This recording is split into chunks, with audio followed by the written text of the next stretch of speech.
The Roman Catholic Church teaches that you don't want to go to Jesus if you need something. You want to go to Mary to ask Jesus. The whole idea that you go to Mary to plead with Jesus because Jesus can't resist Mary comes from this passage. Can you believe that? Oh, by the way, never mind that she was rebuked by him for asking. This is the only time in the New Testament that Mary ever made any request to Jesus. And he responded by saying, none of your business. But this is where the Catholic Church finds the fountain of its Mariolatry, going to Mary to get things from Jesus. Verse 4, after Mary says to him, they have no wine, Jesus said to her, woman, woman, not mother. It's not harsh to say woman. Some say it's kind of the southern expression, ma'am. It's not harsh, but it's not intimate. It's not mother. It's courteous. By the way, it's the same word that he used on the cross in John 19 when he said to her, woman, behold your son, and handed her over to John. He called her woman there as well. Why? Because he is telling her, we don't any longer have the relationship we've had up to now. It's over. She is no longer in a position to act as an authority in his life. She is no longer in a position to tell him what to do, to make suggestions to him. This would be a big change because I'm pretty confident that everything she ever asked of him, everything she ever desired of him, he gave out of his love. But she could no longer demand anything from him. She played no role in his ministry. Listen to this carefully. When he was 12 years old, he gave her a preview of this moment. And he was in the temple talking to the officials, and he said, I must be about my Father's business. And this day, his father's business started and his mother's business ended.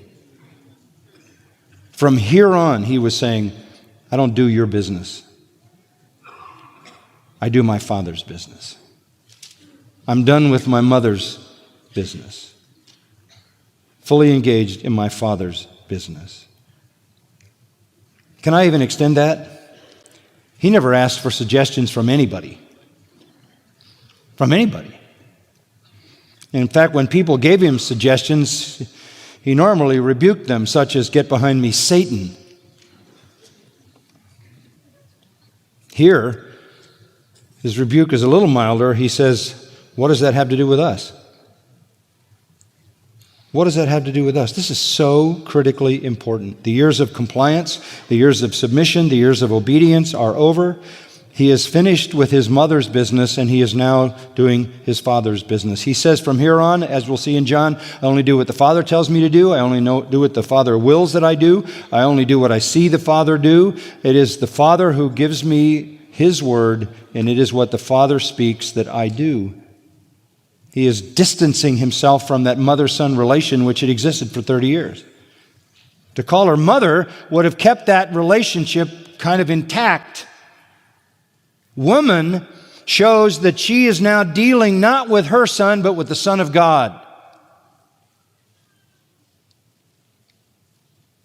What does that have to do with us? What an amazing statement. By the way, that statement is made a couple of times in the Old Testament.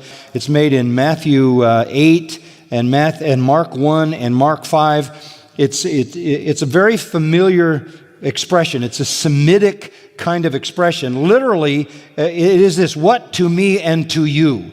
What is it that concerns you and me together? Nothing. What do we have in common? Nothing. It is a separating statement. I am completely free from you as to your desires, your wishes, your advice. He sealed this in Matthew 12 You remember the story, no doubt, in verse 46. He was speaking to the crowds, and his mother and brothers were standing outside, and they wanted to talk to him, Mary and his half-brothers. Someone said to him, "Behold, your mother and your brothers are outside, standing out there, seeking to speak to you." Jesus answered the one who was telling him and said, "Who is my mother? Who are my brothers?" Stretching out his hand toward his disciples, he said, "Behold, my mother and my brothers. For whoever does the will of my Father who's in heaven, he's my brother and my sister and my mother. The only relationship I have is with people who do my Father's will. Other human relationships cease." That's what he's saying. What do we have in common? You have no role to play in my life. All family connections are over. All family relationships are over. This is the opposite of what the Roman Catholic Church has said, that Mary has any function, any role at all in his life. He clearly dismisses that idea. Luke 11:27, Jesus was speaking, and one of the women in the crowd raised her voice and said to him, "Blessed is the womb that bore you and the breasts at which you nursed." He said, "On the contrary, blessed are those who hear the word of God and obey it." He completely distances himself from Mary. He has assumed a higher position and she has no role to play.